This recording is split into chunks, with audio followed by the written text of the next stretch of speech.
है पे मुझे पता है कि एक तो टेंजेंट दी हुई है ना।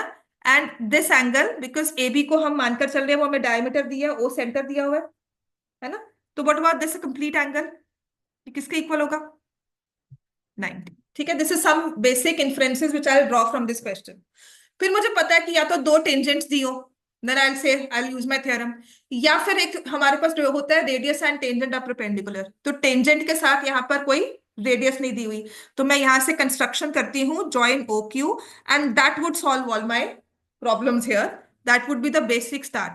क्योंकि हमने ना एक थ्योरम नहीं की हुई है आपको, अब की आपकी सीबीएसई आपको वो थ्योरम नहीं करवाती है, एंगल्स इन ऑल्टरनेट सेगमेंट, अगर करवा दे बहुत ईजी है सॉल्व करना। ठीक है, क्योंकि ये 30 डिग्री एंगल इस वाले एंगल के इक्वल होगा, एंगल बी क्यू पी। ठीक है, ये हम एमसीक्यूज में यूज करते हैं पर आज डायरेक्ट में नहीं यूज कर सकती। अब क्या होगा, हमें पता है A O is equal to O Q. ठीक है, अच्छा मैं पहले ही कह चुकी हूँ angle A Q B is 90 degree, angle in semi circle. ठीक है, तो AO is equal to O Q radii है, ट्रायंगल एओ क्यू में आ जाओ। ठीक है, तो मेरे पास एंगल ओ क्यू ए किसके इक्वल आ गया? 30 डिग्रीज। ठीक है, अब दिस इज समथिंग जो मैं नाइन अपना 10th यूज कर रही हूं, अगर मैं 9th यूज करूंगी तो मैं डायरेक्टली ये एंगल भी निकाल सकती हूँ, एंगल बीओ क्यू। 9th को यूज करेंगे कितना आ जाएगा? 60 डिग्री।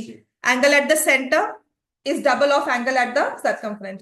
नहीं समझ में आता तो हमने इसको 30 निकाला है, कंप्लीट को कितना लिया था? 90। तो अब I can say angle, if I go for angle B Q O, angle B Q O, that would be equal to 60 degrees.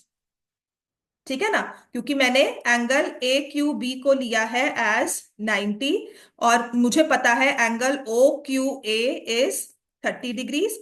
Difference of the two would give me B Q O as 60। Other way round, angle at the centre directly मेरे पास आ जाएगा angle B O Q double of angle 30 degree which is 60 degrees. ठीक है, अब अगर कोई भी एक आइसोस, अगर एक ट्रायंगल रेडियस के साथ बन रहा है ना, दो रेडियाई के साथ बन रहा है, और उसमें एक एंगल 60 डिग्री आ गया, तो सारे एंगल्स क्या हो जाएंगे? 60 डिग्रीज। ठीक होगी बात? तो I can say triangle B O Q is an equilateral triangle. ये कैसे भी करके आप इसको बता सकते हो, ये इक्विलेटरल ट्रायंगल बन गया। राइट, अब ये 60 डिग्री है, क्या आप एंगल क्यू बी पी निकाल सकते हो? लीनियर पेयर हो जाएगा ना, कितना हो जाएगा? 120 डिग्रीज। ये 60 है, लीनियर पेयर यूज करेंगे तो इट वुड बी 120। ठीक है, अब ओ क्यू परपेंडिकुलर है to the tangent P Q, तो एंगल ओ क्यू पी भी किसके इक्वल है? 90। ठीक है, इसमें घूमने वाली बात है, पूरा घूमना पड़ेगा। एंगल ओ क्यू पी 90 है, radius is perpendicular to tangent, radius perpendicular to tangent. अब ये आपने 60 निकाला हुआ है, ये वाला पोर्शन। ठीक है, तो एंगल बी क्यू पी कितना हो जाएगा? 30 डिग्री। अब ट्रायंगल बी क्यू पी में एंगल सम प्रॉपर्टी लगाओगे, है ना, तो एक 30 है, एक 120 है, और तीसरा क्या है? 30, तीसरा हमारा बीपी क्यू मिसिंग है, 180 डिग्रीज हो गया। तो मेरे पास एंगल बीपी क्यू भी किसके इक्वल आ गया? 30। एंगल बी क्यू पी भी किसके इक्वल था? 30। Now apply isosceles triangle property. ठीक है, राइट, तो इन ट्रायंगल, मैं कहाँ लिखूँ इसको, इसी पेज में एडजस्ट करना है मुझे। तो अगर मुझे लिखना है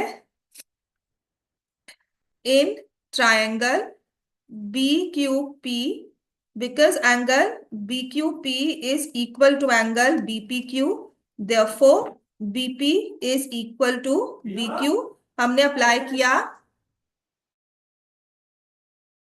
हमने अप्लाई किया है isosceles triangle property, hence proved.